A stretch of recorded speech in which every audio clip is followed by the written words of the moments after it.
نحمده ونستعينه ونستغفره ونؤمن به ونتوكل عليه ونعوذ بالله من شرور أنفسنا ومن سيئات أعمالنا من يهدي الله فلا مضل له ومن يضلل فلا هادي له ونشهد أن لا إله إلا الله وحده لا شريك له ونشهد أن سيدنا وحبيبنا ومولانا محمدا عبده ورسوله الذي أرسله بالحق بشيرا ونذيرا وداعيا إلى الله بإذنه وسراجا منيرا فقد قال الله تعالى في كلامه المجيد وبرهانه التوحيد أعوذ بالله من الشيطان الرجيم আওয়াজ লাগবে আরো আওয়াজ দেন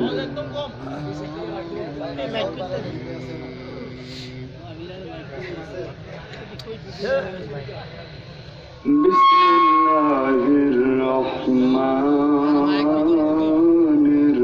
الرحيم এই ছেলে তোমারে বললাম কানের দুই দিকে যেটা ঘুরিয়ে দাও আমার গলায় আওয়াজ নেই আর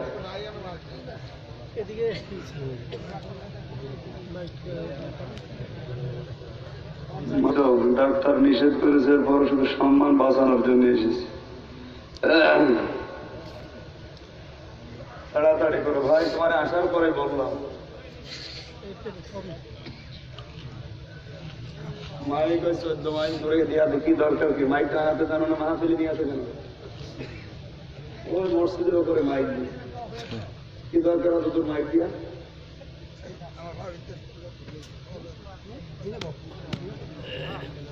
أنا أقول لك إذا فهمت أنا أتشكر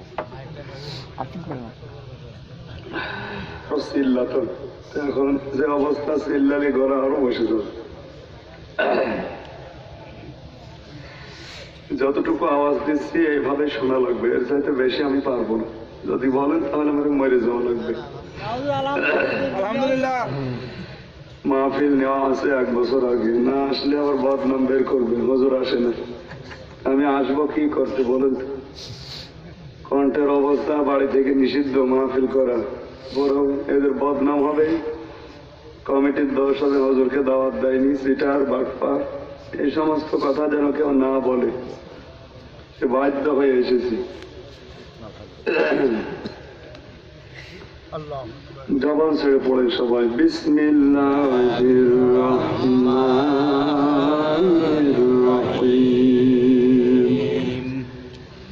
মিনহা খলাকনাকুম ওয়া ফিহা নুঈদুকুম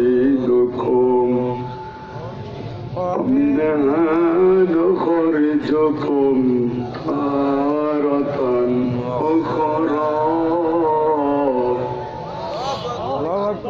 ولقد أريناه آياتنا كلها فكذب وأبى صدق الله العظيم اللهم صل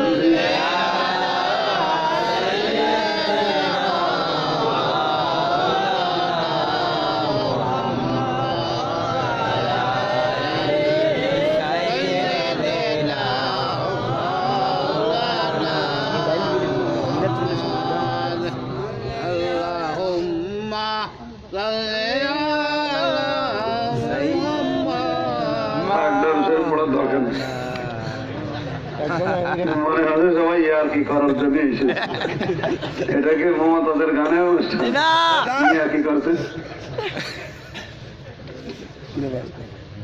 যে যে আওয়াজে আর যেই মহব্বত নিয়ে পড়ছে, আমার মনে হয় মহিলা প্যান্ডেলে যদি বলতাম দরুদ শরীফ পড়ে, এর চাইতে 5 গুণ আওয়াজ বেশি দিত।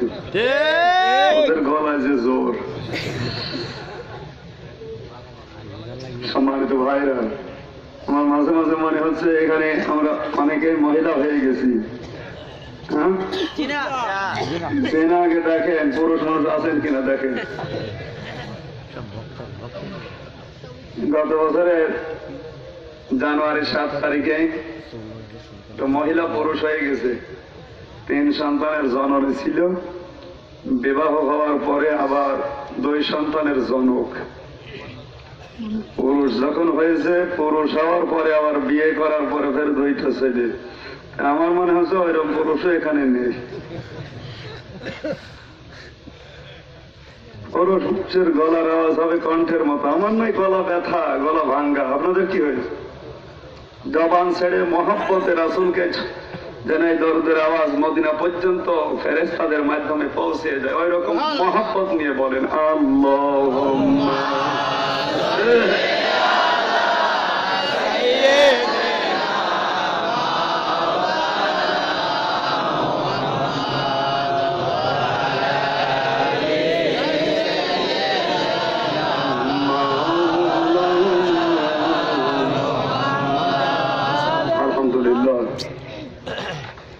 কুমিল্লা জেলার দাউদকান্দি থানার অন্তর্ভুক্ত ভাওরিয়া কবরস্থান প্রাঙ্গণে এলাকাবাসী কর্তৃক আয়োজিত আল্লাহর কোরআনের মাহফিল।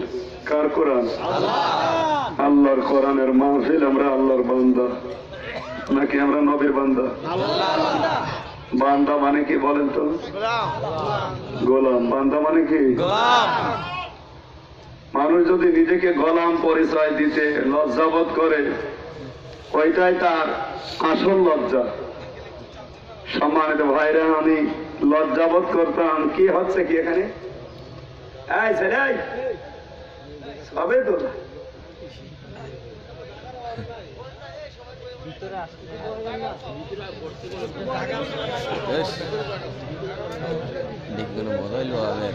আপনাদের হচ্ছে কি? বসেন না কেন? বসেন। সামনে একটু এগিয়ে আসেন ভাই, ওরা বসতে পারছেন। আসেন আসেন আসেন আসেন, কেউ দাঁড়িয়ে থাকবেন না ভাই, পরিবেশ নষ্ট করছেন আপনি। বসেন।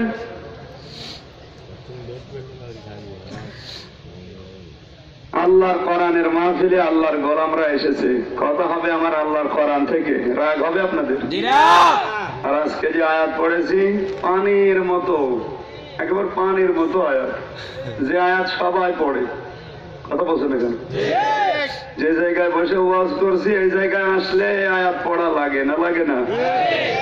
কে পড়ি, কেন পড়ি, এইটা বুঝি না। আজকের আলোচনার বিষয় হচ্ছে মাটি দেওয়ার শিক্ষা। মানুষ মাটি দিয়ে দেবেন, দিয়ে ঢাকায় চলে যাবেন, এর নাম মানুষ মাটি দেওয়া না।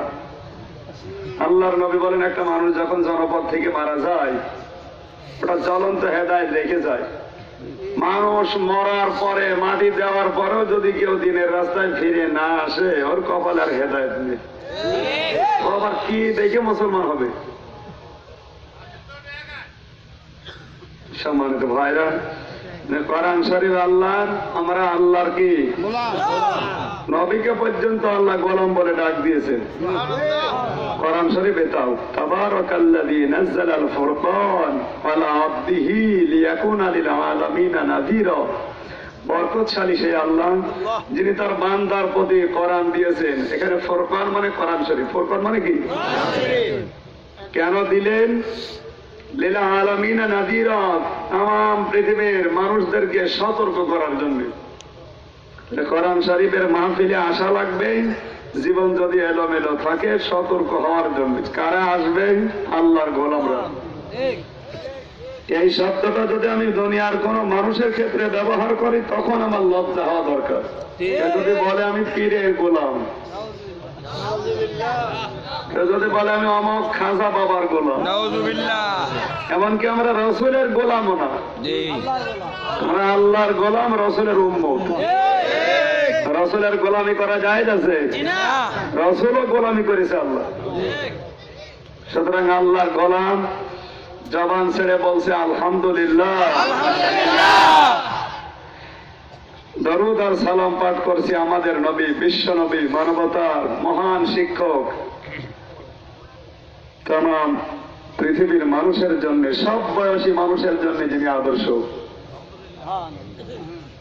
আল্লাহর নবীকে আপনি যেখানে সেট করবেন সেই জায়গার জন্য নবী ছিলেন আদর্শ। আপনি যদি শ্রমিকের ফাংশনে নিয়ে যান, এই পৃথিবীতে সবচাইতে বড় শ্রমের মর্যাদা মূল্য দিয়েছেন নবী নিজে। সাহাবীরা একবার কোথাও যাওয়ার সময়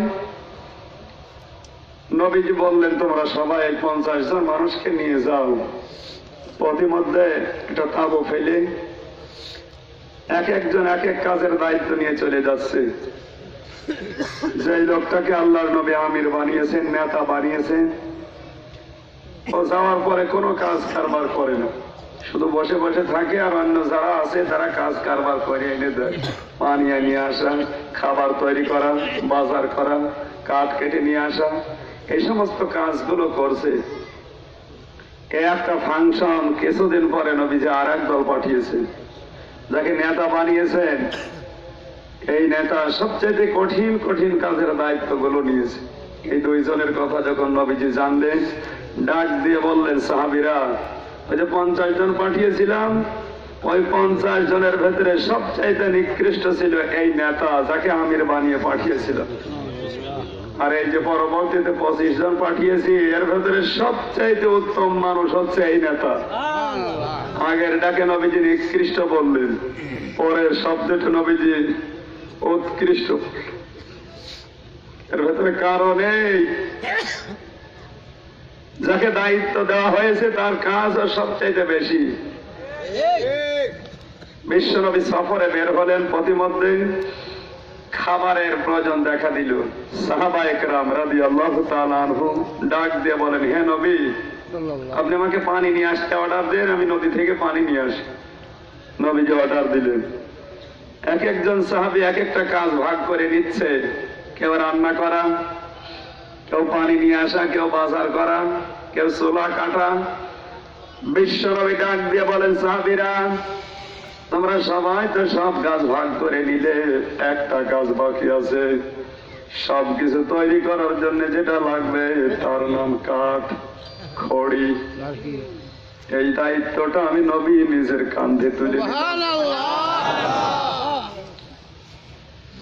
শ্রমিক কাকে বলে? বিশ্বনবী নিজে শ্রম দিয়ে পৃথিবীর মানুষকে দেখিয়েছে, আর ডাক দিয়ে বলেছেন, আল কাসিব হাবিবুল্লাহ।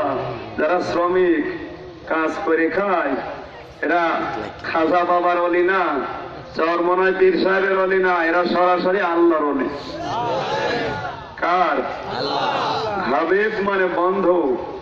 আল্লাহ বলেন, যারা কাজ করে খায় এই মানুষগুলো আমি আল্লাহর বন্ধু।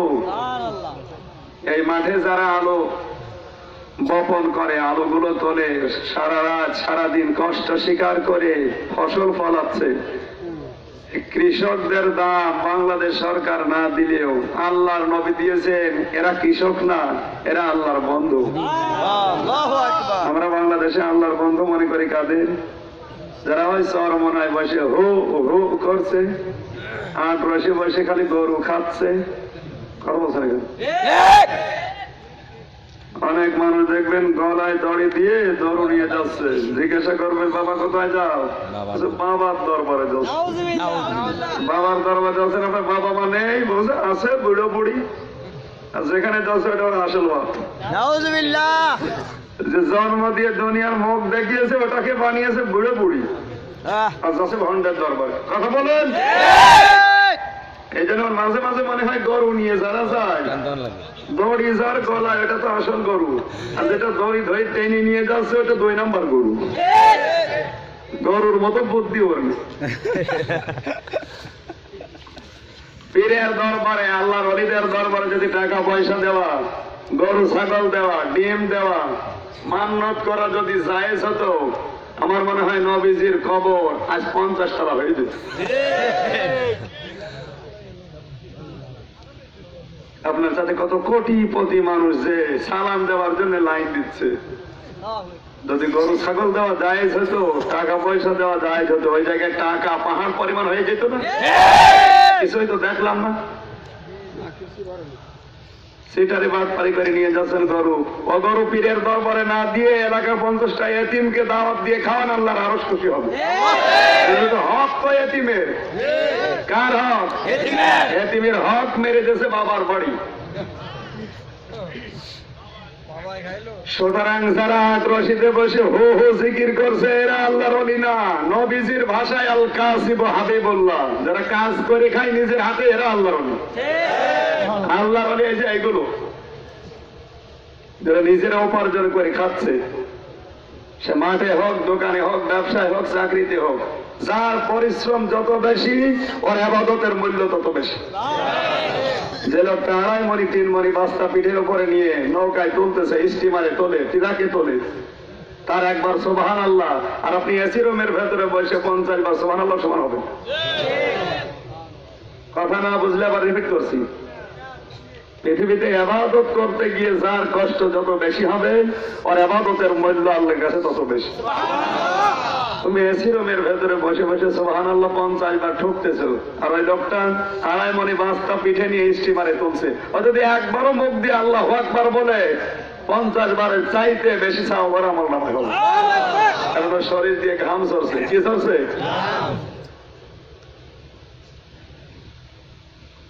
নবীজি আদর্শ ছিলেন শ্রমিকের জন্য। বারবার হাদিসের পাতা খুললে এটা বেশি পাওয়া যায়। হে আমার উম্মতেরা সাবধান, শ্রমিকের ঘাম শুকিয়ে যাওয়ার আগেই তাদের হাতে তার পারিশ্রমিক টাকা ধরিয়ে দাও। আর বাংলাদেশে নিয়মটা নেই। ঘাম শুকিয়ে বাসি হয়ে গেছে, টাকা চাইতে গেলে বলে অন্য দিবস। 1 টাকা নিজের পাওনা টাকা চাইতে 10 বার ঘোরা, এরকম মানুষ আছে না?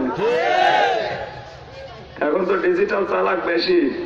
অনেক দোকানে যদি কেউ বাকি করে ফেলে, দেখা যাচ্ছে 5-6 হাজার টাকা বাকি হয়ে গেছে, ওই দোকানের সামনে দিয়ে যায় না, অন্য একটা রাস্তা ধরেছে। কি বুঝ, কি চালাক! এই কুমিল্লা এরকম 2 নম্বর মানুষ নেই, সব আল্লাহর ওলি। একটু মিলান তো হাদিসটা। নবীজি বলেন শ্রমিকের ঘামটা শুকিয়ে যাওয়ার আগেই তার হাতে টাকা ধরিয়ে দিবা। এটা যদি আজ যারা দায়িত্বশীল আছে, যারা মালিক আছে, এটা যদি সঠিকভাবে শ্রমের মূল্য দিত, গার্মেন্টস ফ্যাক্টরিতে আগুন ধরতো, ভাঙচুর হতো। শ্রমের মর্যাদা নিয়ে আছে। বিশ্বনবী মুহাম্মদুর রাসূলুল্লাহ নানার জন্য আদর্শ ছিলেন। আজ বাংলাদেশেও নানা আছে না নেই? এখন আর নানার নাতির কোন সম্পর্ক নেই, অথচ নবীজির নাতির সাথে নবীর সম্পর্ক ছিল। নবীজি সেজদায় গিয়েছে, যারা নানা আছেন তারা কান খাড়া করেন। ছোট্ট নাতি নাতিন আপনাকে বিরক্ত করে জ্বালায়, কখনো রাগ করবেন না, কারণ ওটা ইবাদত। নবীজি সেজদায় পড়ে আছেন, হযরত হুসাইন ডাক দিয়ে বলে আমি এতদিন ঘোড়া চড়বো, ঘোড়া পাই নাই। হাসান হোসাইন হযরতে ফাতেমার কাছে যখন খাবার চেয়েছে, বলে আমার কাছে খাবার নেই। আবার চেয়েছে, জিজ্ঞাসা করে খাবার নেই। তৃতীয়বার যখন চেয়েছে, 2টা থাপড় দিয়ে বাড়ি থেকে বের করে দিয়েছে, বললাম খাবার নেই। 2 ভাই গিয়ে রাস্তায় বসে বসে কাঁদতেছে। হঠাৎ একটা লোক ঘোড়ায় চড়ে যায়। হোসাইন ডাক দিয়ে বলে, ভাই হাসান, আমি ঘোড়াতে চড়বো। ঘোড়া পাবে কোথায়? বাড়িতে খাবারই জোটে না ঘোড়া। 2 ভাই চলে গেছে, যে দেখে নবীজি সেজদায়।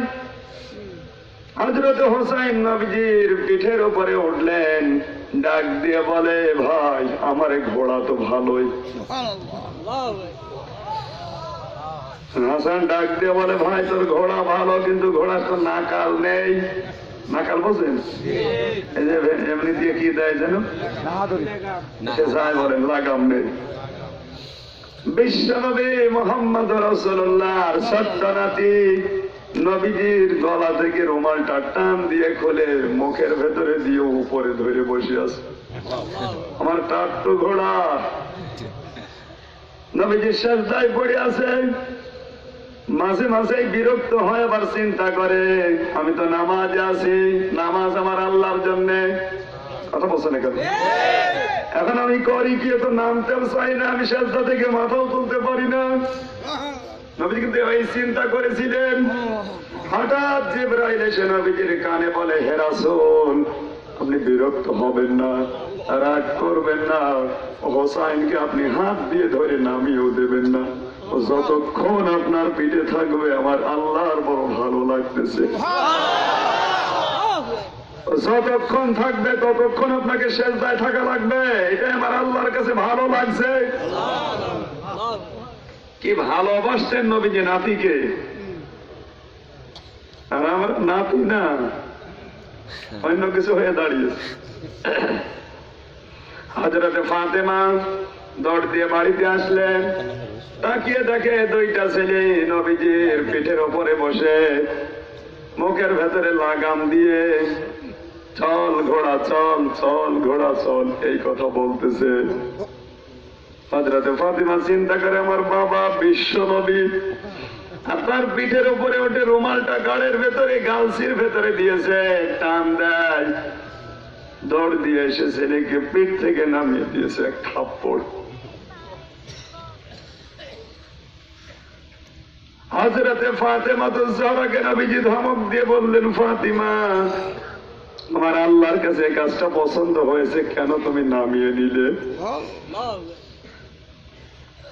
আমাকে নিয়ে যখন ঘোড়া খেলা করছিল, ও মহান আল্লাহ আমার কাছে ওহী পাঠিয়েছে জিবরাইলকে দিয়ে। নাতা নাতির সম্পর্ক এত গভীর ছিল। বিশ্বনবী মুহাম্মদুর রাসূলুল্লাহ যখন তাকিয়ে দেখলেন পিঠে নেই, ডাক দিয়ে বললেন, নানা এদিকে আসো, তুমি আবার চড়তে চাও? হযরত হোসেন বলে, নানা আমি ভুল করে ফেলেছি, আমারে মাফ করে দেন, কিন্তু আপনার কাছে আমি জানতে চাই আপনি বড় না আমি বড়? নবীজি বললেন, কেন, আমি তো বিশ্ব নবী, আমি তো বড়, তুমি বড় কিভাবে? হযরতে হোসেন বলে, না না, আপনি বড় না আমি বড়, এটা প্রমাণ করব আজকে। এক নম্বরে বলেন তো আপনার মায়ের নাম কি? নবীজি বললেন, আমার মায়ের নাম আমেনা। হোসাইন বলে, না না, এ আমেনা এ পর্যন্ত শেষ, আগেও কিছু নেই পরেও কিছু নেই। দুনিয়ার মানুষকে একটু জিজ্ঞাসা করেন তো আপনার এই মাকে কয়জন চিনবে? আপনি আমার মাকে চেনেন? আমার মা হচ্ছে তামাম দুনিয়ার শ্রেষ্ঠ মানুষ, মুহাম্মদুর রাসূলুল্লাহর আদরের কন্যা ফাতেমা। আমার মা জান্নাতের সরদারিনী হবে, আর আপনার মায়ের তো জান্নাতের কোনো গ্যারান্টি নেই। মায়ের দিক থেকে আপনার চাইতে আমি অনেক উপরে। আপনি তামাম দুনিয়ার মানুষকে জিজ্ঞাসা করবেন, আমার মায়ের নাম শুনলে পড়বে রাদিয়াল্লাহু তাআলা আনহা, আপনার মার নামে পড়বে?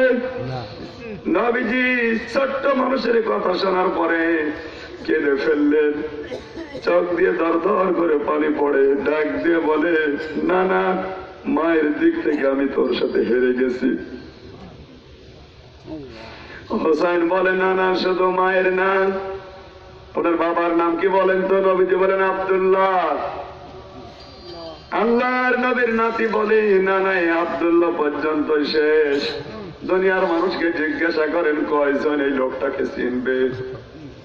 এর আগেও কিছু নেই পরেও কিছু নেই। আপনি কি আমার বাবাকে চেনেন? তাম দুনিয়ার সব কাফেরদের জন্য যাকে আমার আল্লাহ পাক বানিয়ে পাঠিয়েছেন, জান্নাতের সুসংবাদ যারা পেয়েছে তার ভেতরে অন্যতম আমার বাবা। আপনার বাবার তো কোনো গ্যারান্টি নেই। তাম দুনিয়ার মানুষকে জিজ্ঞাসা করবেন, আমার বাবাকে মানুষ এক নামে চিনবে। আমার বাবার মতো তো আপনি বাবা পান নাই। নবীজি ছোট্ট মানুষের কথা শুনে নীরব, ডাক দিয়ে বলে, না না, আরো বলবো, বলো। আপনি বলেন তো আপনার নানির নাম কি? বিশ্ব নবী বললেন, আমার নানির নামে। ডাক দিয়ে বললেন, এই মহিলাকে কয়জন চিনবো আপনি জিজ্ঞাসা করেন। আপনি কি আমার নানিকে চেনেন? যাকে আল্লাহ নিজে সালাম দিয়েছে, দুনিয়ায় একজন মহিলাকে আল্লাহ নিজে সালাম দিয়েছেন, তিনি আমার নানি। খাদিজাতুল কুবরা রাদিয়াল্লাহু তাআলা আনহা ইসলামের জন্য এই পৃথিবীতে সবচাইতে বেশি সম্পদ যিনি দিয়েছেন তিনি আমার নানি। নবীজি মৃত স্ত্রীর কথা শোনার পরে মনটা আনন্দে ভরে গেছে, চোখ দিয়ে দর দর করে পানি পড়ে। হোসেন বলে, না না, নানির কথা মনে পড়েছে। বলে, না, এই মুহূর্তে মন থেকে আমি দোয়া করছি তোর নানিকে যেন আল্লাহ জান্নাতের সুউচ্চ মাকাম দান করে। হযরত হোসেন বলে, না না, এ পর্যন্তই শুধু না, আপনি বলেন তো আপনার নানার নাম কি? নবীজি বললেন, আমার নানার নামে এই লোকটা একজন স্বর্ণ ব্যবসায়ী। কয়জন চিনবে আপনার নানাকে? দুনিয়ার মানুষকে জিজ্ঞাসা করে দেখেন, এর আগেও কোনো পরিচয় নেই, পরেও কিছু নেই। আপনার নানা এরকম। আপনি কি আমার নানাকে চেনেন? শুধু দুনিয়া না, আখিরাত পর্যন্ত আমার নানা কাজে লাগবে। আল্লাহর আরশে আমার নানার নাম উচ্চারণ হয়, আর আপনার নানাকে কেউ ডাকেই না। কেউ তাদের সুপারিশ কেউ জান্নাত পাবে না। তিনি আমার নানা বিশ্ব নবী মুহাম্মদ রাসূলুল্লাহ। নবীজি ছোট্ট হোসাইনকে বুকের ভেতরে জড়িয়ে হাউমাউ করে কাঁদে আর বলে, হোসাইন, সত্য সত্য আজকে আমি তোর কাছে হেরে গেলাম। যেখানে যাবে আদর্শ পাবে। নবীজি এতিমের জন্য আদর্শ ছিলেন। এই পৃথিবীতে কোন এতিম যেন এই কথা বলতে না পারে যে নবীজি আমার ব্যাপারে কি বলবেন, আমার দরদ তিনি তো বুঝবেন না। আমার আল্লাহ তাকে এমন এতিম বানিয়েছেন, একটা মানুষ যদি গাছে ওঠে, গাছে ওঠার পরে যদি হাত ফসকিয়ে যায়, নিচে যতগুলো ডাল আছে একটা না একটা ডাল সে ধরতে পারে, বেঁচে যাওয়ার সম্ভাবনা আছে না নেই? যদি একেবারে মগ ডাল থেকে পড়ে আস্তে আস্তে 5-7টা ডাল, তারপরে নিচে মাটি, ও যে কোনো একটা ডাল ধরতে পারলে বেঁচে যাবে। কিন্তু নবী পৃথিবীতে জন্ম নেওয়ার আগে থেকে যতগুলো ডাল ধরেছেন, একটা ডালও টেকে নাই, প্রত্যেকটা ভেঙে ভেঙে পড়ে গেছে। জন্মের আগে আল্লাহ তাকে জন্মের এতিম বানিয়ে দিলেন, 6 মাসের এতিম। পৃথিবীতে আসলেন, আল্লাহর নবী জানি এতিমের মর্যাদা দিতে গিয়ে মাঝে মাঝে বলতেন, সাহাবীরা, যদি নিজের হায়াত বাড়াতে চাও, দুনিয়ায় বেশি দিন বেঁচে থাকার আকাঙ্ক্ষা করো, আশা করো যদি মেলা দিন বেঁচে থাকবো, তাহলে কোন এতিমের মাথা পেলে হাত দিয়ে বুলিয়ে দিও। এতিমের মাথায় হাত দেওয়ার পরে যতগুলো চুল তোমার হাতের নিচে পড়বে, অতগুলো সওয়াব আল্লাহ তোমাকে দিয়ে দেবে। নবীজিকে আল্লাহ এমন এতিম বানিয়েছিলেন, তাম দুনিয়ায় কোন এতিম এই কথা বলতে পারবে না যে নবী আমার ব্যাপারে কিছু বলতে পারেন না, কারণ নবী তো এতিম না। এজন্য নবীকে আল্লাহ এতিমদের সর্দার বানিয়েছিলেন। বিশ্ব নবী মুহাম্মদ রাসূলুল্লাহকে আল্লাহ ঘোষণাও দিয়ে পরবর্তীতে জানিয়েছেন, আম্মা সাইলা ফালা তানহার। হে নবী, এতিম মিসকিন যখন আসবে, সাইল যখন আসবে, ঘাড়া ধাক্কা দিয়ে তাড়িয়ে দেবেন না, কারণ ওটা এতিম না, ওর ভেতরে আমি আল্লাহর কুদরত লুকিয়ে আছে। আজ অনেক মানুষকে দেখা যায় এতিমের মাল আত্মসাৎ করে বগল বাজাচ্ছে। ভাই মারা গেছে, আস্তে করে বড় ভাইয়ের সম্পদ নিজের নামে জাল দলিল করে লিখে নিয়েছে। এলাকায় সব 2 নম্বরই নেই আছে। আমার মতো কত মানুষ জাল দলিল করে এই যে পাশে শুয়ে আছে, জাল দলিল করায় 10 বিঘা জমি তার কাজে লাগে না, মাত্র লেগেছে 3.5 হাত জায়গা। আর তো ওর ভাগ্যে জুইটেছে, তোমার ভাগ্যে কি আছে তাও বলা যাচ্ছে, কারণ দেশের যে অবস্থা, মারা যাওয়ার পরে লাশ অনেকের পাওয়া যাচ্ছে না। কথা বলে না কেন? সুতরাং এখান থেকে শিক্ষা নেবেন, কত মানুষ, কত মস্তান, কত জমি আত্মসাৎকারী ঘুমিয়ে আছে নীরব শহরে, কেউ ওদের আর খোঁজ খবর নেয় না। আমার ভাইরা, বিশ্ব নবীকে আল্লাহ এতিম বানিয়েছিলেন। ঈদের দিন সকালবেলা তিনি ঈদগাহে যাচ্ছেন নামাজ আদায় করার জন্য। হঠাৎ দেখলেন ঈদগার রাস্তায় একজন এতিম ছেলে কাঁদতেছে। কত মানুষের রাস্তা দিয়ে গেল, এই বালকের কান্না কাউকে থামাতে পারে নাই। বিশ্ব নবী আমার সামনে যেতে পারলেন না, তিনি থমকে দাঁড়িয়ে গেলেন। ছেলেটার কাছে গিয়ে বলে, কি তোমার মনের দুঃখ, কাঁদো কেন? আজকে ঈদের দিন, আনন্দের দিন, এদিনে কাঁদতে নেই। ছেলেটা বলে, আপনি কে? আপনার কাছে আমি বলবো না। আমি সেই সকাল থেকে দাঁড়িয়ে আছি, আমার মা আমাকে জানিয়েছে আমার বাবা মারা গেছে সেই ছোট্ট বয়সে। মা আমার অন্য জায়গায় বিবাহ বসেছে, কিন্তু পুরুষ মানুষটা এত কঠিন, আমাকে সহ্য করতে পারে না। আমাকে খাবার দিলে মা মায়ের খায়। মা আজকে আমাকে সকালবেলা মাথায় হাত দিয়ে বলে, বাবা রে, আমার এমন কপাল পোড়া, তোরে আদর করে খেতেও দিতে পারি না। তোর এই মনের দুঃখ কারো কাছে বলেও লাভ নেই। তুই চলে যা মদিনার ওই রাস্তায়, নবী মসজিদে নববীতে ঈদের নামাজ পড়ার জন্য যাবে।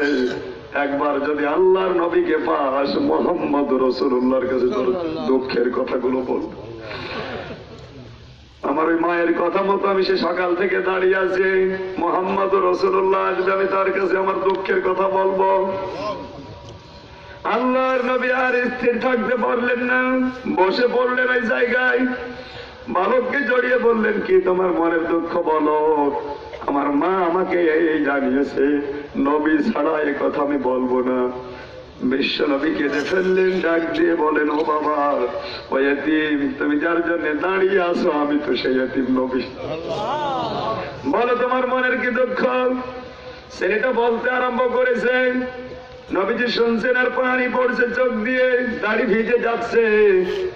ডাক দিয়ে বলে, এতিম, মুহাম্মদ রাসূলুল্লাহ যদি তোমার বাবার মতো হয়, আর ফাতেমাতুজ জহরাকে যদি তুমি বোন মনে করতে পারো, আয়েশা যদি তোমার মা হয়ে যায়, বলো দেখি তোমার মনের দুঃখ মেটে নাকি? ছেলেটা এবার হাউমাউ করে কেঁদে রাসূলকে জড়িয়ে ধরলেন, হে নবী, আপনি যদি আমার বাবা হন, আয়েশা যদি আমার মা হয়ে যায়, এর চাইতে সব ভাগ্য আমার আর কিছুই নেই। নবীজি ঈদের নামাজ বাদ দিয়ে ছেলেটাকে কোলে নিয়ে বাড়িতে গেলেন। আয়েশাকে ডাক দিয়ে বলে, আয়েশা, ঈদের দিনে মহান আল্লাহ একটা পবিত্র একটা আমানত তোমার জন্য পাঠিয়েছে, একটা উপহার আল্লাহ তোমাকে দিয়েছে, এটা রাখো, এইটার যত্ন করো, আরো খুশি হয়ে যাবে। নবীজি এতিমের জন্য আদর্শ। আজ এতিম মিসকিনদেরকে খাবার দেওয়ার জন্য উৎসাহ দেয় না মানুষ। মানুষ মারা গেলে গরু জবাই করে 20,000 মানুষ দাওয়াত দিয়েছে, 10টা গরু জবাই, এসে খেয়ে যাচ্ছে তারা, তাদের খাবারের কোনো অভাব নেই। যাদের জন্য খাবারের আয়োজন করে ওরা কিন্তু হাড় পায়। কথা বলছেন এখানে? এলাকায় যদি থাকে এটা তুলে দেবেন, এটা ইসলাম না। আপনি বাবা মারা গেলে যদি বাবার কবরে আযাব বৃদ্ধি করতে যান, তাহলে তার নামে গরু জবাই করে ধনী মানুষদের খাওয়ান, কারণ ওটা হক মারা হচ্ছে। ওই খাবার তো ধনীদের জন্য হারাম, ওই খাবার হচ্ছে এতিম মিসকিনের হক মেরে আপনি আত্মীয়তা করছেন।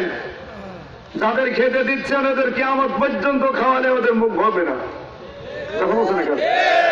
অনেক খানা হওয়ার পরে খাবার শেষ, রাস্তা দিয়ে যায়, যদি জিজ্ঞাসা করেন চাচা কেমন খেলেন, আরে বাদ দাও, 5 পিস গোস্ত পেয়েছি, দাঁতের ফাঁকায় বন্ধ হয়নি। 5 পিস গোস্ত পেয়েছি, দাঁতের ফাঁকা এখনো বন্ধ হয়নি। বন্ধ হলে আরো কয় পিস লাগবে, কারণ ও তো ফাঁকা বন্ধ হবে না, ও তো ফাঁকা করে এসেছে 1 মাস খেয়ে খেয়ে। যারা 1 বছরও কিছু পায় না, এই মানুষগুলোর কাছে যারা কথা বলছেন এখানে, যে আদর্শ সব জায়গায় নবীজি, কিন্তু এইটা আজ নেই। এ সমস্ত বাদ দিয়ে অন্য কোন আদর্শ গ্রহণ করে আমরা চলছি। আমার মনে হয় নবীর উম্মত যারা দাবি করছি, এই বাংলাদেশে 100 ভাগ উম্মত না, যদি 51 ভাগ উম্মত তৈরি হয় নবীর প্রত্যেকটা আদর্শ গ্রহণ করে, বাংলাদেশে ইসলাম কায়েম হতে 1 ঘন্টা সময় লাগবে। কুমিল্লাতে রিকশা চালায় না বুড়া মানুষ? বলেন, 60 বছর 65 বছর বয়স রিকশা চালাচ্ছে। ও কয়দিন মাসে মাসে খাসির গোশত খায়? এক বছরে একবার পায়, তাও যদি এলাকায় ছাগল জবাই হয় যোগ কোরবানির দিন 1 পিস পাবে, তাছাড়া পায় না। কথা বলছে না কেন? একটা লোক বহু কষ্ট করে 1 কেজি খাসির মাংস কিনেছে, বাড়িতে যে বৌমাকে বলে সুন্দর করে রান্না করো, আমি নদী থেকে গোসল করবো চলে আসবো। বৌমা চিন্তা করছে 1 বছর পর খাসির মাংস দেখি কেমন লাগে, একটু টেস্ট করি। 1 পিস মুখে দিয়েছে, তাকে ভালোই লাগছে, আর একটা দিয়েছে, আর একটা দিয়েছে। মাংস 1 কেজি হয় কয়টা? 8-10 পিস হয়, সব চিন্তা করছে আমার শ্বশুর আসলে আমি বলবো কি। শ্বশুর যখন এসেছে ডাক দিয়ে বলে, বৌমা খাবার কয়? আলুর তরকারি, মূলার তরকারি, বেগুনের তরকারি দিয়েছে। ডাক দিয়ে বলে, বৌমা সে আসল জিনিস তো দিলে না। কি কষ্ট করে মাংস নিয়ে আসলাম। বউ ডাক দিয়ে বলে, শ্বশুর আব্বা লজ্জা দেবেন না, আপনি যখন গোসল করতে গেলেন আমি রান্না কমপ্লিট করে ঢাকনা দিয়ে ঢেকে রেখে শুধু কলে পানি আনতে গেছি। কলে পানি এনে দেখি 1 কেজি মাংস সব বিড়াল খেয়ে ফেলেছে। শ্বশুর চিন্তা করছে 1 কেজি মাংস রান্না কমপ্লিট, ঢাকনা দিয়ে ঢাকা শেষ, শুধু পানি আনতে গেল আর শেষ হয়ে গেল। হিসাব তো মেলে না। হিসাব মেলে? হিসাব যখন মিলতে চাই না, খাবার কষ্ট করে খেয়েছে, পাশে থাকে সে বিড়াল মিউ মিউ করছে, খুব করছে, বেঁধে দিয়েছে, রশি দিয়ে টাইট করে 4 হাত পা বেঁধেছে, দাড়ি পাল্লা এনে ওজন দিয়ে দেখে 1 কেজি। দিয়ে বলছে, বৌমা এটা যদি বিড়াল হয় সে মাংস কই? এই বিড়াল যদি 1 কেজি মাংস খায় এর ওজন হবে 2 কেজি। বলতে না, আর এটা যদি মাংস হয় তাহলে সে বিড়াল কই? এদেশে উম্মত আছে নবীর এই অবস্থা। এত উম্মত দরকার না। রান্নাঘর থেকে সংসদ পর্যন্ত নবীদের আদর্শ প্রত্যেক জায়গায় আছে না নেই? এগুলো গ্রহণ করার চেষ্টা করেন। 96 ভাগ মুসলমান লাগবে না, 51 ভাগ নবীর উম্মত হলে এই দেশে নবীকে নিয়ে কেউ কটূক্তি করবে। 51 জন নেই, 51 5 বাদ দিলে কয় থাকে? ওই রকম অবস্থায় আছি আমি। কষ্ট পাচ্ছে? আজকের যে আয়াত পড়েছিলাম বলেন তো, মাটি দেওয়ার এটা পরিচিত আয়াত। অনেকে মনে করছে আয়াত পড়ার দরকার ছিল। এই আয়াতটা, এই যে সভাপতি না, এটা সভাপতি কই? সভাপতি না উনি, আপনি সভাপতি? আর একজন যে মুরব্বী মানুষ আমার কাছে গেল, মাস্টার সাহেব, উনি আমারে বলতেছে, হুজুর এদিক ওদিকে যাবেন না, পাশেই কবরস্থান, কবরে যাওয়ার আগে কি কি করা লাগবে ওই কথাগুলো বলে, যেন কবরে যে ধরা না পড়ে। কথাটা ঠিক আছে না? আপনি যত উপরে ওঠেন এখানে কিন্তু আশাই লাগবে। কথা বলছে না কেন? মাহমুদুর রহমান উনি যত উপরে উঠুক, মারা যদি যায় ঘুরে ফিরে সেই কাওয়া দিয়ে আসা লাগবে। এটা করার কালকে যে আয়াতের তাফসীর করার জন্য বসেছিলাম, কণ্ঠের অবস্থার কারণে পারি নাই। কালকে আমার আলোচনার বিষয় ছিল জীবনের শিক্ষা। কোন জায়গায় জন্য এসেছিল? চক্রতলা। ওখানে আল্লাহর একটা বক্তব্য ছিল, আল্লাযী খালাকাল মাউতা ওয়াল হায়াতা। আল্লাহ বলেন তোমাদের মউত আর হায়াত এটা আমি বানিয়েছি। আগে বানিয়েছি কি? তারপরে আল্লাহ কিন্তু আগে হায়াতের কথা দেয়নি, আগে দিয়েছে মউতের কথা। তোমার মউত বানিয়েছে আগে, তারপরে হায়াত। মুফাসসির যারা 42টা তাফসীরের মুফাসসির একমত, সবাই বলেছে আল্লাহ মাউতা দিয়ে শুরু করেছেন। এই জন্য আল্লাহ দুনিয়ার মানুষকে জানাতে চায়, বান্দারা যা করো মরা লাগবে। এই শিক্ষাটা নেওয়ার জন্য আজকের এই মাহফিল, নাকি? মুরব্বী তো কথা ভালো যে আমরা এই কবরে তো যাবো অবশ্যই, আজ হোক কাল হোক। হয়তো কেউ আজকে যাচ্ছে, আমরা 2 দিন পরে যাবো। তাছাড়া এখানে বাদ দিয়ে অন্য কোনো জায়গা আছে না? সরঞ্জিত বাবুর মতো আগুন লাগিয়ে দেবো। সরঞ্জিত বাবুরে আগুন দিয়েছে কোন কায়দা দেখেছে, উদ্ধ করে। কথা বলছে না কেন? মাথা নিচের দিকে একেবারে সব ছাই করে ফেলেছে। ওদের বিশ্বাসের আর কিছু হবে না। আযাব তো আর শরীরের হয় না, আযাব হয় রুহুর। ইল্লিন আর সিজ্জিন আল্লাহ বানিয়েছেন। ভালো কাজ যদি করেন আপনার আমল নামা আল্লাহ নিয়ে যাবে ইল্লিনে। আর যদি 2 নাম্বার হন এরশাদ শিকদারের মতো, কথা বলছেন না কেন? এরশাদ শিকদার মরে গেছে, ওর নাম বললেও অসুবিধা নেই। জিন্দা মানুষ যারা আছে এদের নাম বললে অসুবিধা আছে না? এই জন্য এরশাদ শিকদারের নাম বললাম যেন কারো গায়ে না লাগে। এইরকম হয় যদি কেউ মরে রুহ যাবে সিজ্জিনে। কথা বলেন, আমাদের রুহ ইল্লিনে যাক, এটা আমরা চাই না? চাই না? না সিজ্জিন চাই? ওনার প্রশ্নের উপরে মেসেজ করে আমি আজকের আয়াতটা ভাগ করে নিয়েছি। যেহেতু মরা লাগবে আর আল্লাহর ঘোষণা এইটা, কোরআন শরীফে 3 জায়গায় আয়াতটি আছে। কুল্লু নাফসিন যায়িকাতুল মাউত, সূরা আম্বিয়ার ভেতরে আছে, সূরা আনকাবুতের ভেতরে আছে, সূরা আলে ইমরানের ভেতরে আছে। এক কথা 3 বার, আল্লাহ মনে হয় ভুল করে ফেলেছে। 3 বার বলার কারণ হচ্ছে গুরুত্ব দেওয়া। বলেন, কুল্লু নাফসিন যায়িকাতুল মাউত সুম্মা ইলাইনা তুরজাউন, জীবন যাদেরকে দিয়েছি ওকে একদিন মরণ দেব। কথা বললেন না কেন? কিন্তু জীবন যা নেয় ওর মরণ আছে? জীবন যার নেয় ওর আর মরার দরকার নেই, কিন্তু যারাই জীবন দিয়েছে ও যদি পিপিলিকাও হয় ওকেও একদিন না একদিন মরা লাগবে না? লাগবে না? সম্মানিত ভাইরা, আমাদের এখান থেকে শিক্ষা আজকে, আমি যা করি না কেন আশা লাগবে এই কবরস্থানে।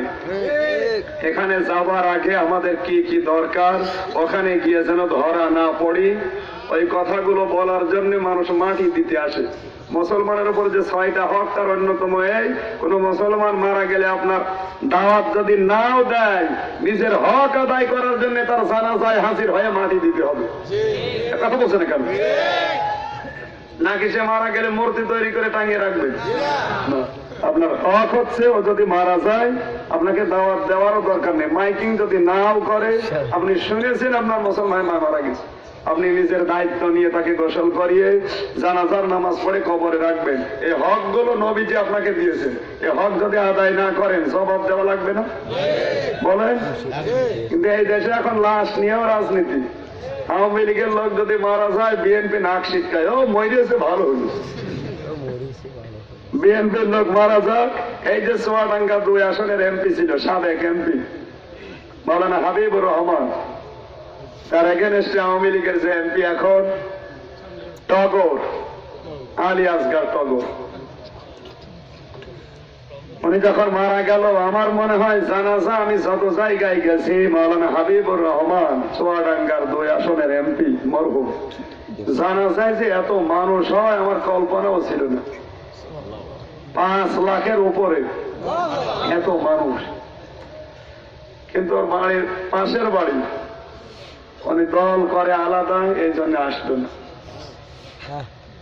আপনি দলই বড় হয়ে গেল নবীর হাদিসের চাইতে।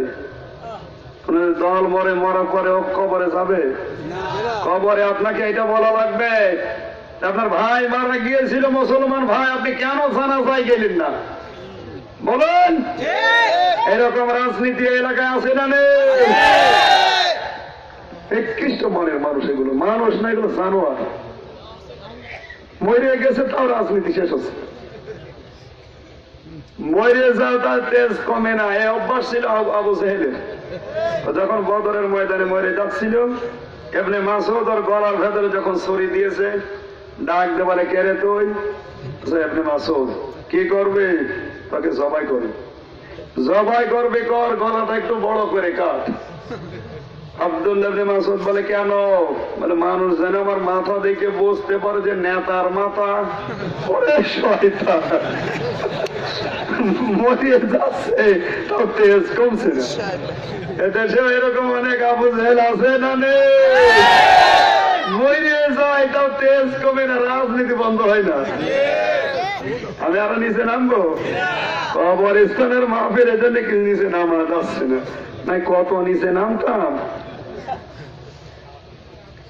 সম্মানিত ভাইরা, সুতরাং ওনার পোস্টের উপরে মেসেজ করে যেটা বলছিলাম, আমরা প্রত্যেকেই মানুষ মারা যাওয়ার পরে মাটি দিতে চাই। এই সিস্টেম চলে আসতেছে আদম আলাইহিস সালাম থেকে। মানুষ মারা গেলে কবর দেওয়া লাগে, নাকি এলাকায় মানুষ মরে না? মরে। আদম আলাইহিস সালাম থেকে এই সিস্টেম চলে আসতেছে। হিন্দুদের যে সিস্টেম ওটা ওরা বানিয়েছে, আর আমাদের যে সিস্টেম এটা আমার আল্লাহ বানিয়ে দিয়েছে। এই জন্য সনাতন ধর্ম বলে হিন্দু ধর্ম যারা প্রচার করেন এটা মিথ্যা, বানোয়াট, প্রতারণা, প্রতারক। সনাতন মানে পুরাতন। সনাতন মানে কি? যারা বাংলা অভিধান পারে, সনাতন মানে কিন্তু পুরাতন। নাকি বেশি বললাম? পৃথিবীর সবচাইতে পুরাতন ধর্মের নাম ইসলাম। কারণ আদম নবী ছিলেন ইসলামের অনুসারী। কথা বলেন না কেন? আদম নবীর আগে কোন মানুষ ছিল? পুরাতন ধর্ম যদি পালন করতে চান ইসলাম পালন করা লাগবে। আর ইসলামের নিয়ম এই সুন্দরটা, মানুষ মারা গেলে মাটির নিচে দিয়ে দাও, ওর দেহটা মাটির সাথে মিশে সার হয়ে যাবে, আর যেটাকে আযাব দেওয়া, বিচার করাটা আমি আল্লাহ করব। সম্মানিত ভাইরা, হিন্দুদের এটা স্বাস্থ্যসম্মত না, বিজ্ঞানসম্মত না, পরিবেশ দূষণকারী 1 নম্বরে। মানুষ মারা গেলে যদি পোড়ান এটার দুর্গন্ধ, কথা বলছে না কেন? এটার ধরে যে ধোঁয়া সৃষ্টি হয়, ওই ধোঁয়া কিন্তু ধোঁয়া না, ওটা মারাত্মক ক্ষতিকারক। মানুষ পোড়ানো যে ধোঁয়া, এই ধোঁয়া কিন্তু ভালো না। নাকি ধোঁয়া হয় না? অনেকগুলো, প্রায় 11টা 12টা কারণ দিয়েছে মানুষ মারা গেলে যদি মাটি না দিয়ে কেউ পুড়িয়ে ফেলে। ইসলামের প্রত্যেকটা বিধান বিজ্ঞানসম্মত, স্বাস্থ্যসম্মত। আমাদের বিজ্ঞানের উৎস কোরআন শরীফ, স্বাস্থ্যের উৎস কোরআন শরীফ। আমার আল্লাহ নিজে জানিয়েছেন, আর রহমান আল্লামাল কোরআন খালাকাল ইনসান। মানুষ তো আমি বানিয়েছি। কে বানিয়েছে? মানুষ বানিয়েছে কে? কোরআনে কারিমে রব্বুল আলামিন বলেন, আমি কেন বানালাম মানুষ, কেমন করে বানালাম? কারণ খাড়া করে নিজের জন্মের ইতিহাস শোনেন। ডারউইন যে থিওরি দিয়েছে, কার্ল মার্কস যে থিওরি দিয়েছে, একটাও মেলে না। কোরআনে কারিম যে থিওরি দিয়েছে কিয়ামত পর্যন্ত একই থাকবে। কোরআনে কারিম বলেছেন, ফালিয়ানজুরিল ইনসানু মিম্মা খুলিক, খুলিকা মিম্মা ইন দাফিকি ইয়াখরুজু মিন বাইনিস সুলবি ওয়াত তারাইব। সুবহানাল্লাহ বলতে পারেন? আল্লাহ তাআলা বলেন, মানুষ কি নজর করে দেখে না কি জিনিসটা আমি আল্লাহ তাকে বানালাম? বাবার স্ফলিঙ্গ দিয়ে দ্রুত গতিতে বের হয়ে যাওয়া 1 ফোঁটা নাপাক পানি মায়ের রেহেমের ভেতরে যে নাপাক থলি আছে ওর ভেতরে জমা হয়। তাফসিরে ফি জিলালিল কোরআন, তাফসিরে বাইজাবি মুফাসসিরে আয়াতের ব্যাখ্যা করতে গিয়ে লিখেছেন, মানব সৃষ্টির উৎস কি, রহস্য কি, এই জায়গায় তারা দিয়েছে বাবার যে বীর্যটা মায়ের রেহেমের ভেতরে পড়ে, এই নাপাক ফোঁটা বীর্য দিয়ে আমার আল্লাহ নিজের কুদরতি ভাবে 4টা জিনিস বানায়, চুল, রগ, হাড় আর পর্দা। আর মায়ের রেহেমের ভেতরে যে নাপাক পানিটার থলি আছে, ওই নাপাক পানি দিয়ে আল্লাহ আরো 4টা জিনিস বানায়, রক্ত, গোশত, চর্বি আর চামড়া। এই 4টা জিনিস যখন এক হয়, ফেরেশতারা জিজ্ঞাসা করে, রব্বুল আলামিন তোমরা বান্দা বান্দি পরিপূর্ণ করার জন্য 13টা উপাদান লাগবে। আজ মাত্র 215 বছর আগে বিজ্ঞান এটা পেয়েছে, আর এই থিওরি কোরআনে আল্লাহ দিয়েছে 1500 বছর আগে। সুবহানাল্লাহ। 1500 বছর আগে আমার আল্লাহ দিয়েছেন। মা দিয়েছে 4টা, বাবা দিয়েছে 4টা, কিন্তু মানুষ তৈরি করতে হলে কমপক্ষে 13টা জিনিস লাগে। বাবা না মা আপনাকে 2 জন মিলে 8টা দিল, আর বাকি 5টা আপনাকে বাবা মা দেয়নি, ডাক্তার দেয়নি, প্রধানমন্ত্রী দেয়নি, দিয়েছে কে? আল্লাহ তাআলা বলেন, আজআলা লাকুমুস সামাআ ওয়াল আবসারা ওয়াল আফইদা লাআল্লাকুম তাশকুরুন। সূরা নাহাল 14 নম্বর পারা, 14 নম্বর পৃষ্ঠা, 14 নম্বর লাইনের 7 নম্বর উপর 78 নম্বর আয়াতের প্রথম অংশ আছে। রব্বুল আলামিন বলেন, শ্রবণ শক্তি, দর্শন শক্তি, বাক শক্তি, আকেল শক্তি আর ঘ্রাণ শক্তি, এই 5টা আমি আল্লাহ নিজের কুদরত থেকে দেই। ওখানে 8 আর এই 5 কয়টা? এই 13টা বিষয়, 5টা আমার আল্লাহর কুদরতি হাতে। আল্লাহ যদি বলেন আমি একটাও কম দিতাম, তাহলে দুনিয়ায় মানুষ আসতো ঠিক, কিন্তু অন্ধ হয়ে আসতো। আল্লাহ যদি দর্শন শক্তিটা না দিত, আপনি দুনিয়ায় আসতেন কিন্তু পরিপূর্ণ মানুষ আপনাকে কেউ বলতো না, বলতো কানা। নামের আগে কি চোখ হইতো? কানা। আপনার জবানটা যদি আল্লাহ না দিত, সব কিছু ওকে, কিন্তু কথা বলার ক্ষমতা আপনার নেই। এই যে গত 5 দিন আমি যে অবস্থায় ছিলাম, কথা বলতে পারতাম না।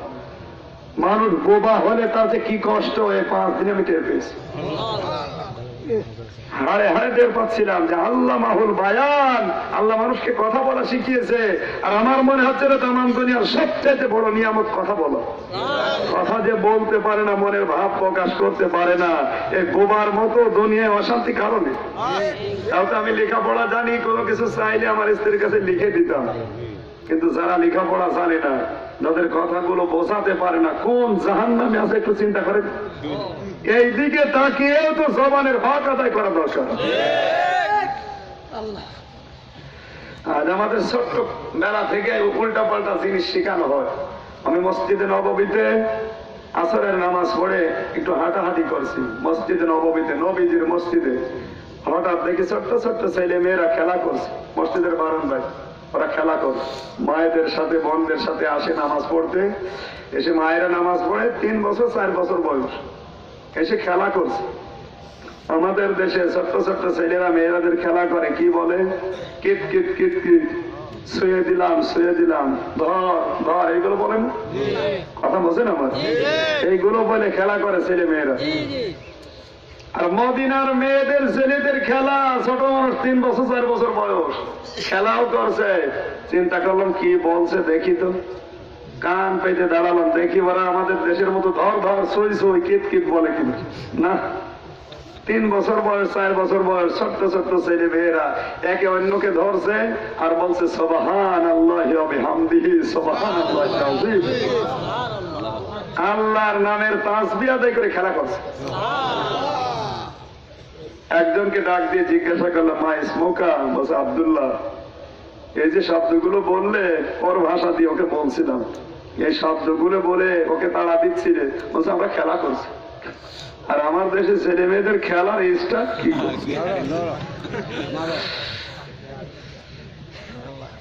এই যে 8, 5, 13টা জিনিস আল্লাহ দিয়ে মায়ের পেটের ভেতরে যখন তৈরি করছে বীর্য থেকে, 40 দিন পর পর আপনার আকৃতি গুলো পাল্টায়। আল্লাহ রাব্বুল আলামিন বলেন বীর্য থেকে জমাট রক্ত বানাই, এ থেকে গোশতের টুকরা বানাই, এর উপরে ছাউনি দিয়ে চামড়া দিয়ে গোশত দিয়ে রগ দিয়ে আমি আল্লাহ ঢেকে দেই। মানুষের শরীরে যতগুলো রগ আছে, এই রগ বের করে যদি সাজানো যায় 1 একরের জায়গার বেশি লাগবে। শুধু এই রগ, এত রগ আছে শরীরে। সম্মানিত ভাই, আমি শিক্ষা দিচ্ছিলাম আল্লাহর এই কুদরতটা। রব্বুল আলামিন দয়া করে, তার নাম যে রহমান, এই নামের খাতিরেই কিন্তু আমাদেরকে এই 5টা জিনিস দিয়েছে। আমরা কিন্তু পেটের ভেতরে কেউ চাইনি, চেয়েছি? বলেন। আল্লাহ রাব্বুল আলামিন বলেন 6 মাস যখন বয়স হয়ে যায় মায়ের পেটের ভেতরে, তখন ক্ষুধার উদ্রেক দেখা দেয়। দুনিয়ার কোন ডাক্তার, বৈজ্ঞানিক, চিকিৎসক, ইঞ্জিনিয়ার তোমার খাবার মায়ের পেটে পাঠায় নাই। আমি আল্লাহ তোমার খাবারের ব্যবস্থা তো দরকার, ক্ষুধা লেগেছে। মায়ের ক্ষুধাকে তো আমি আস্তে আস্তে নষ্ট করে দিয়েছি। মা তো খেতে গেলেই বমি আসে, খেতে পারে না। তোমার খাবারের ব্যবস্থা হবে কি দিয়ে?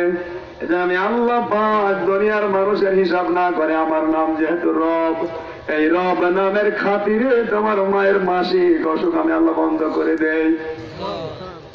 মায়ের এই নাপাক রক্তটা আমি তোমার মুখ দিয়ে দিয়ে পাস করে বড় করতে পারতাম, কিন্তু করি নাই। মায়ের ওই নাভির সাথে তোমার নাভির একটা তার সংযোগ আমি আল্লাহ তৈরি করে দিয়েছি।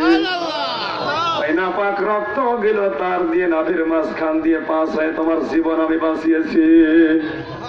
মুখটা পবিত্র রেখে দিয়েছি এই কারণে, কারণ দুনিয়ায় যাবার পরে তুমি আমার আল্লাহর পবিত্র নামের জিকির করবা, আমার পবিত্র কোরআন পড়বা, এই মুখ দিয়ে পবিত্র কথাগুলো বলবা। এই জন্য মুখটা অপবিত্র করি নাই। কিন্তু আমার আফসোস লাগে বান্দা তখন দুনিয়ায় যাওয়ার পরে যখন পবিত্র মুখ অপবিত্র কাজে ব্যবহার করো। অপবিত্র বলতে যে বিড়ি, সিগারেট, ডাল, সে যে ডালি হোক। সেদিন কুষ্টিয়াতে 3 জনকে ধরেছে, জেলখানার ভেতরে পিটাচ্ছে।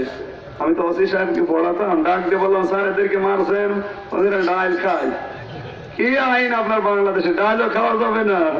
হুজুর এ ডাল, সে ডাল না, ফ্যান্সি ডাল।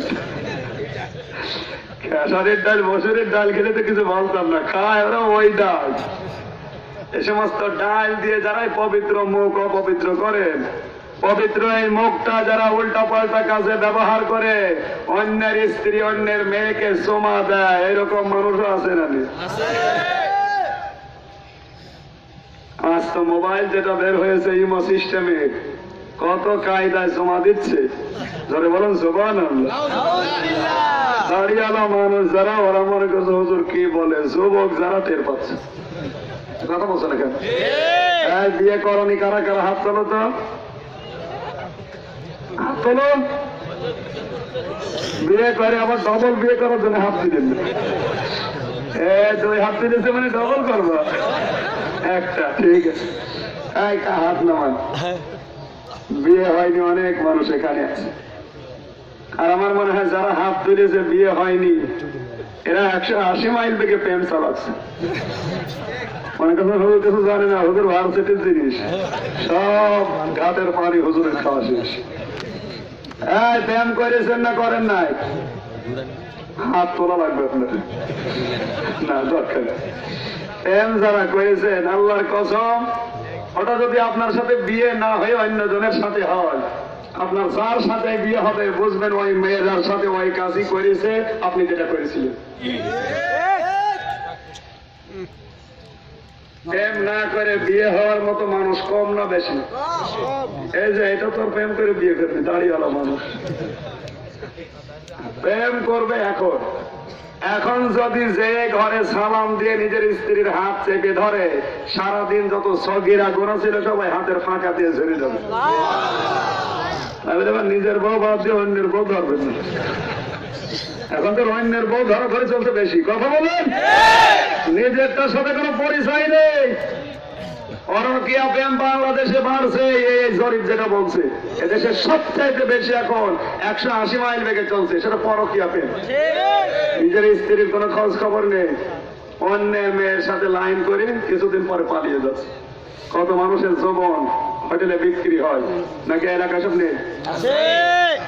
আপনার মুখটাকে আল্লাহ পবিত্র রাখলেন, মায়ের পেটের ভেতরে নাপাক জিনিস না দিয়ে, নাভি দিয়ে পাস করে, আর সেটা দিয়ে নাপাক করছেন এই মুখ দিয়ে অন্য উল্টা পাল্টা জায়গায় ব্যবহার করে।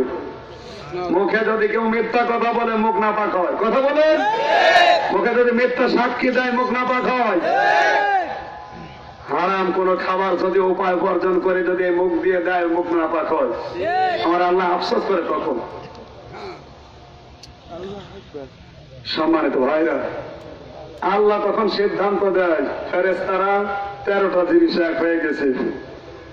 ফাকাইফা ওয়াল্লাযী ইউসাউবিরুকুম ফিল আরহামি কাইফা ইয়াশা। সূরা আলে ইমরানের 6 নম্বর আয়াত, 3 নম্বর পারা 9 নম্বর পৃষ্ঠা 6 নম্বর লাইনের 1ম নম্বর রুকুতে আছে। তাফসীরে ফি জিলালিল কোরআন আল্লাহ পাক বলেন, ওই সে আল্লাহ যিনি মায়ের পেটের ভেতরে তোমাদের আকৃতিটা তৈরি করেন। ওরা বডি বানায় ফেরেশতারা, আর আকৃতি বানায় আমার আল্লাহ নিজের কুদরতি হাত। এই জন্য মানুষকে বলতে নেই তোর বুকে লাথি দেবো, বলতে নেই। এই কাজটা মেয়েরা বেশি করে। কথা বলছে না কেন? ওরা গালি গালাজ পায় না, শুধু তোর মুখে লাথি দেবো এই গালি বেশি দেয়। তাই এলাকায় হয়তো নেই, মেয়েদের অভ্যাস এইটা। মা বোনেরা যদি আর মাইকের আওয়াজ শুনতে পান, এই অভ্যাসটা ত্যাগ করে। আল্লাহ পাক বলেন, আমি আকৃতি বানাই, কিন্তু ছেলে বানাবো না মেয়ে বানাবো এই সিদ্ধান্ত মা বাবা দেয়। আজ মেয়ে হওয়ার পরে যাদের মুখ কালো হয়ে যাচ্ছে, আপনি আল্লাহর সিদ্ধান্তে রাজি না, আপনার উপর আল্লাহ রাজি না। এই অভ্যাসটা আছে কাফেরদের। ওয়াইদা বুশিরা আহাদুহুম বিল উনসা যাল্লা ওয়াজহুহু মুসওয়াদ্দা ওয়া হুয়া কাযীব। আল্লাহ বলেন কাফেরদের অবস্থা এই ছিল, যদি শুনতো মেয়ে হয়েছে সঙ্গে সঙ্গে মুখ কালো হয়ে যেত। আজও বাংলাদেশে অনেক মুসলমানের এরকম কালো হয় না? হয় না? আপনার মরণ হবে কুফরি অবস্থায় যদি আল্লাহর সিদ্ধান্ত আপনি রাজি না থাকেন। নবীজির 4-4টা ছেলে প্রত্যেকটা ছোটকালেই মারা গিয়েছে। একদিনে তো আফসোস করে বলেন না যে আল্লাহ তুমি আমার সব ছেলে নিয়ে গেলে আর মেয়েগুলো তো নাও না, বলেছে? কোনদিন বলেন না আল্লাহ তুমি একটা ছেলে দাও। বিশ্বনবী সবচেয়ে বেশি ভালোবাসতেন মেয়েদের, এমনকি নিজের মেয়ে ফাতেমাতুজ জহরাকে ডাক দিয়ে বলেছেন, দুনিয়ার মানুষ মেয়েদেরকে গালি দিবা না, মেয়ের পিতাকেও গালি দিবা না, কারণ আমি নবী নিজে মেয়েদের পিতা। সুবহানাল্লাহ বলতে পারেন না? এজন্য মেয়ে যার ঘরে একটা আছে ওটা একটা জান্নাত পেয়েছে। আমার ঘরে আল্লাহ একটা দিয়েছে জান্নাতুল মাওয়া, ওর নামই রেখে দিয়েছে জান্নাতুল মাওয়া। আসলে জান্নাত যেই দিন আমার ঘরে এসেছে ওই দিন থেকে বরকত শুরু হয়ে গেছে। মেয়েটাকে আল্লাহ দেয় আপনার পরিবারে বরকত দেওয়ার জন্য। দুনিয়ার বরকত যদি নাও হয়, নবীজির হাদিস হচ্ছে মেয়েটাকে যারা আদর করবে, ভালোবাসা দেবে, স্নেহ দেবে, খরচ করবে, লালন পালন করবে, দিন শিখাবে, সৎ পাত্র থেকে পাত্রস্থ করবে, কিয়ামত পর্যন্ত আল্লাহর সাহায্য তাদের উপর থাকবে। এজন্য মেয়েদের জন্য যে খরচ করা হয় এটা খরচ না, মেয়েদের জন্য খরচ করলে ওটা সাদগা। ওইটা কি? আরো জোরে বলেন। একটা ছেলে মানুষ যদি আপনার ঘরে হয়, ছেলেটাকে তার প্রাপ্ত বয়স্ক পর্যন্ত পৌঁছিয়ে দেওয়ার পরে যদি তার খোঁজ খবর, টাকা পয়সা, খরচ পাতি আপনি না দেন, আপনার গুনাহ হবে না। কথা বলছেন? ছেলে হওয়ার পরে যদি প্রাপ্ত বয়স্ক হওয়ার পর ওর খোঁজ খবর, টাকা পয়সা, খরচ পাতি আপনি না দেন, আপনার কিন্তু গুনাহ হবে না। কিন্তু মেয়ে হওয়ার পর ওর খরচ তো দেওয়াই লাগবে, মানুষ করা লাগবে। যতদিন অন্যের বাড়িতে বিয়ে না দেবেন ততদিন আপনার ছাড় নেই। সম্মানিত ভাইরা, আল্লাহ বলেন সিদ্ধান্ত নেওয়ার জন্য ফেরেশতারা যখন জিজ্ঞাসা করে তখন আমি ফাইনাল সিদ্ধান্ত দেই। কি সেটা? ইয়াখলুকু মা ইয়াশা, ইয়াহাবু লিমান ইয়াশাউ ইনাসা ওয়া ইয়াহাবু লিমান ইয়াশাউ যুকুর। আমি আল্লাহ তাআলা তৈরি করি তোমার মায়ের পেটের ভেতরে তোমার আকৃতি প্রকৃতি, ছেলে বানাবে না মেয়ে বানাবে এটা আমার সিদ্ধান্ত অনুযায়ী হয়।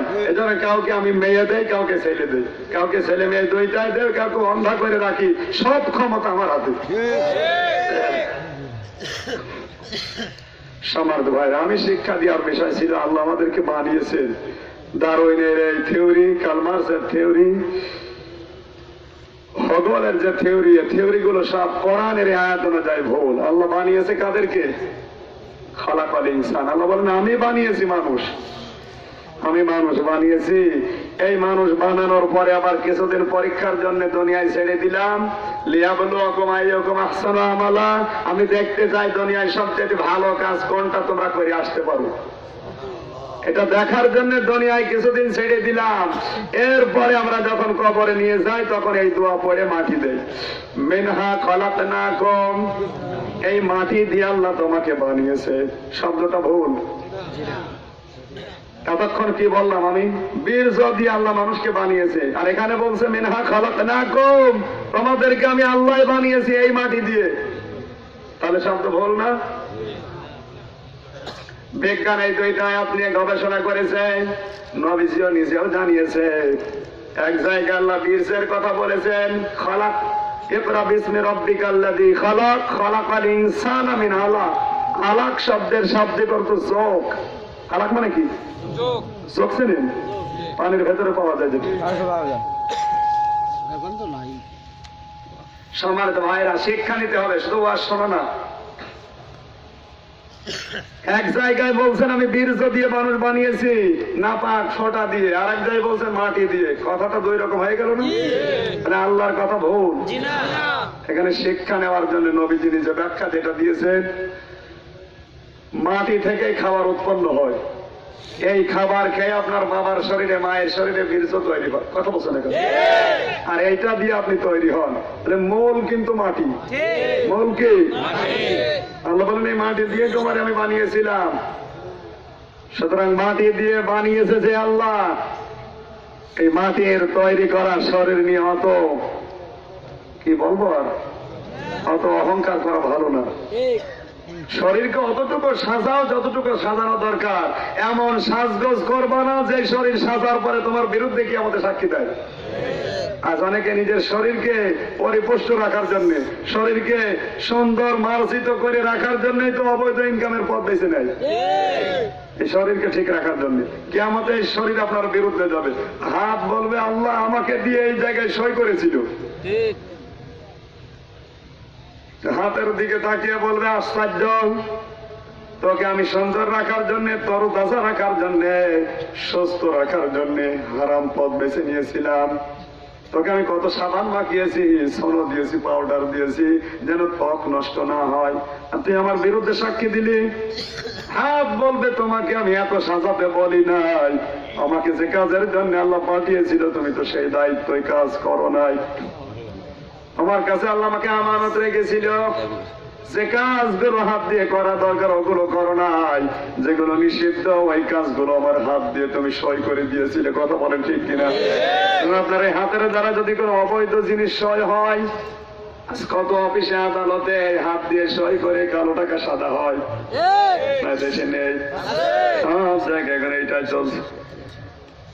ঘুষের টাকা নেওয়ার জন্য এই হাত দিয়ে সই করে নিজে ঘুষ খেয়ে বাড়িতে নিয়ে এসে সাবান কিনে, পাউডার কিনে, সোনো কিনে এগুলো আমাকে মাখিয়েছিলে। আমি তো তোমার কাছে শাস্তি চাই নাই, আমি তোমার সাথে ছিলাম, আর আমার আল্লাহ আমাকে দায়িত্ব দিয়েছিল হাত দিয়ে যেন ভালো ভালো কাজের আঞ্জাম দেয়।